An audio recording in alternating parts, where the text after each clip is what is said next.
name of the city which has won the right to host the 2016 Olympics. Let me take you live now to the hall where in the next 5 minutes or so we are going to get the announcement as to which city has got the right to host the Games. Are the normal pleasantries. We're seeing a little bit of the highlights at the moment just from the voting which happened earlier, but it's very pertinent to show some of those pictures because the voting created a very large shock because Chicago, who have been the favourites throughout this race, were knocked out in the first round of voting, despite the presence of Barack Obama, who had become the first sitting US president to travel to an IOC Congress to address the IOC members directly to ask for their support to vote for his hometown, for Chicago. Now in 2016 it could well be the final year of Barack Obama's presidency if he wins a second term at the White House. But he is going to be having no farewell party in Chicago if that is the case, because he was turned down by the IOC. A real slap in the face for him. He had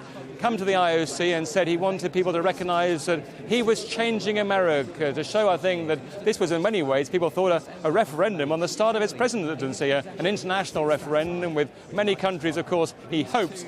Now, with the absence of President Bush, who might vote for an American city who wouldn't have voted for the United States before, but that wasn't the case. A little bit later on, we'll get the actual breakdown of the voting, of the votes, and we'll see. But you're seeing now the delegates from the two cities who are in the contest now. So that's Rio and also, of course, Madrid, because the way this works is a fairly brutal process. That the audience now is only made up really of the two cities which are left in the process. If you don't get through to the final two, then to be honest, you're not really very welcome in the room. You have to go back to your hotel and watch it on television. An estimated, by the way, television audience of 1 billion people are tuning in to watch this ceremony right now. So many people are interested. We call the Olympics the biggest prize in sport. Let's now have a listen to what Jonathan Edwards, as you can see, the former gold medalist, is saying, as we will soon have the arrival of President Jacques Rogge, and then a bit later on, the opening of the envelope.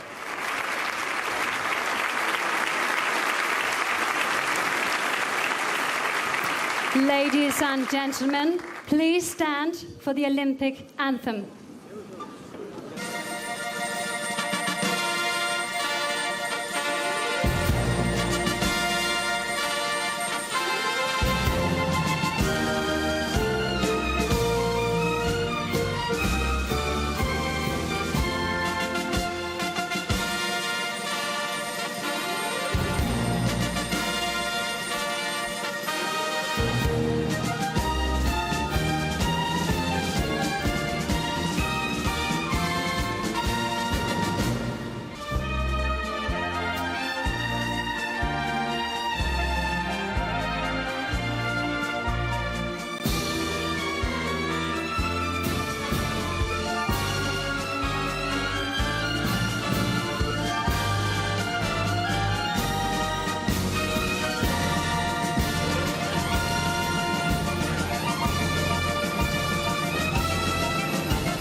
I would like to thank the 4 candidate cities for their excellent bids and for their dedication to the Olympic Games.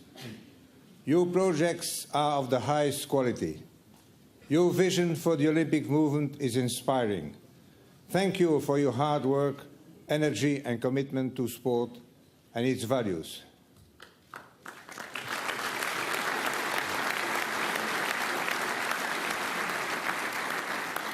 Like in every competition, there can, however, only be one winner.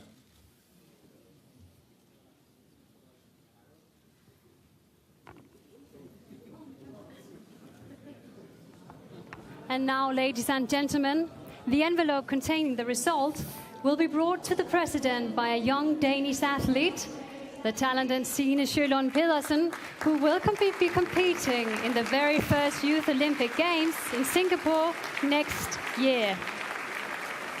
This is the moment. That is the envelope.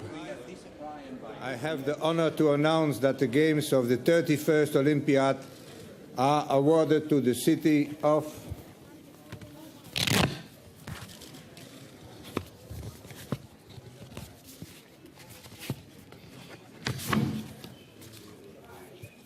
Rio de Janeiro.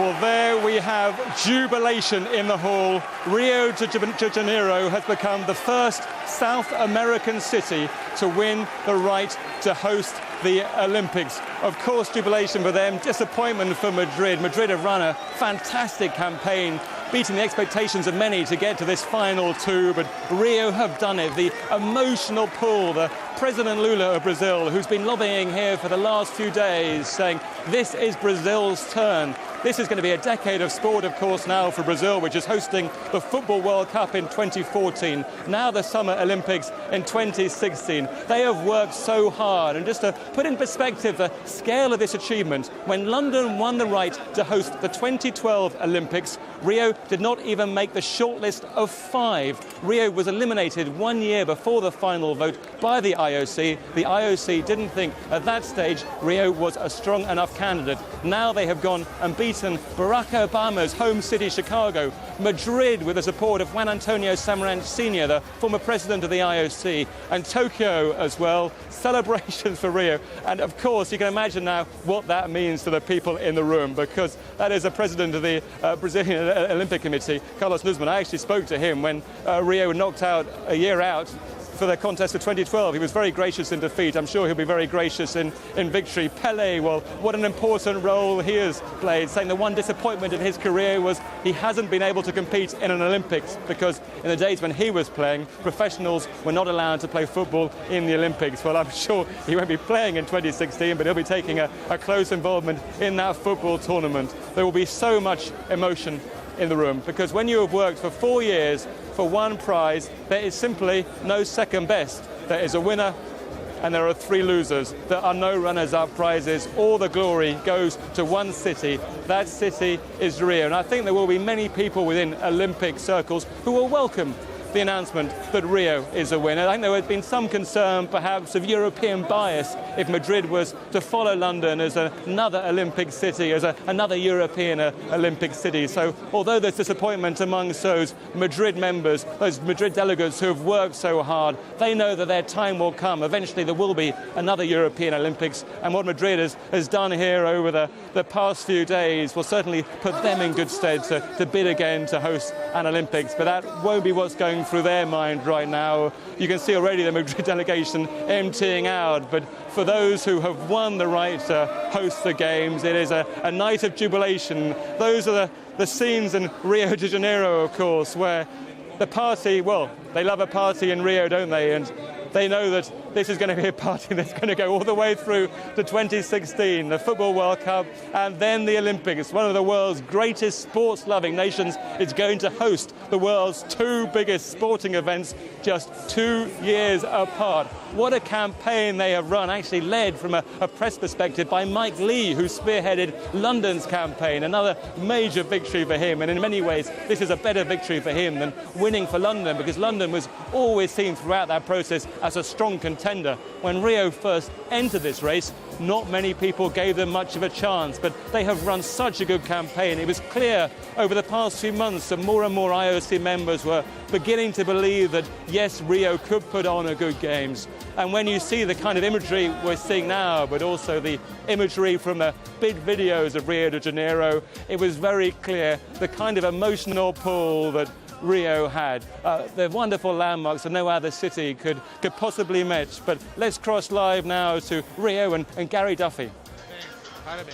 Hello, and what a wonderful day for the people of Rio de Janeiro. There is absolute unbridled joy here on Copacabana Beach. The golden sand has disappeared in a sea of green and yellow, the traditional colours of Brazil, and this sport-loving nation is looking forward to an absolute feast of sport in the years ahead. When the announcement came in, there was always a bit of nerves, this apprehension that whether the Olympic organisers would have faith in Rio de Janeiro, but when the announcement came in, the silver glitter was released into the air. People jumped up and down, were dancing, singing, and hugging, and I think the sensation here all the time was that this was South America's moment, that for the first time the games could come to South America, and that the doubts could be set aside about the funding of the Olympics, about the crime that undoubtedly plagues Rio de Janeiro. But this was this city's time and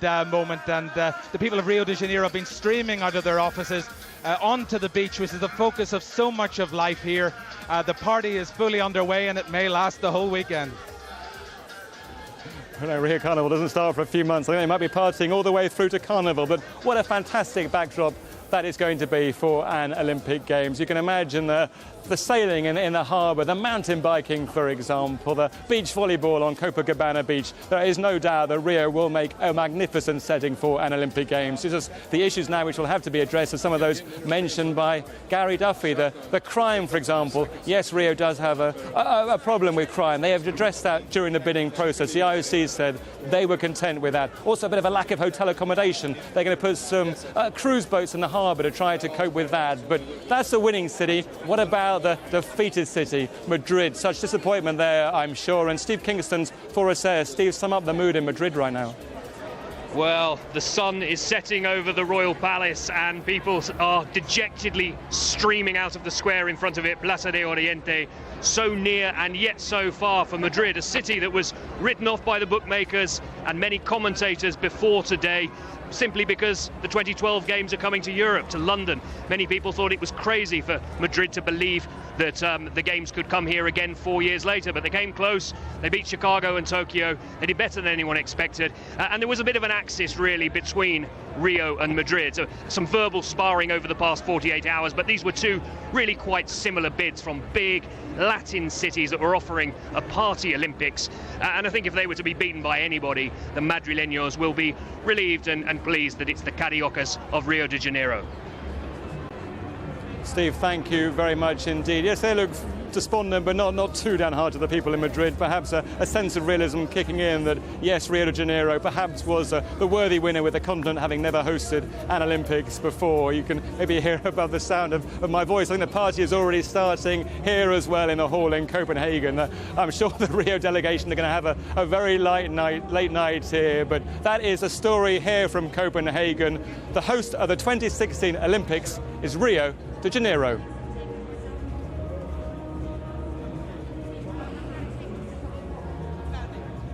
Pierce in Copenhagen there at the beginning of what will be a long party. Well, there'll be plenty more on that Olympic victory for Rio in the 6 o'clock news. Right now, though, not sure we can match the sunshine of Copacabana, but Louise Lear will do her best, I'm sure.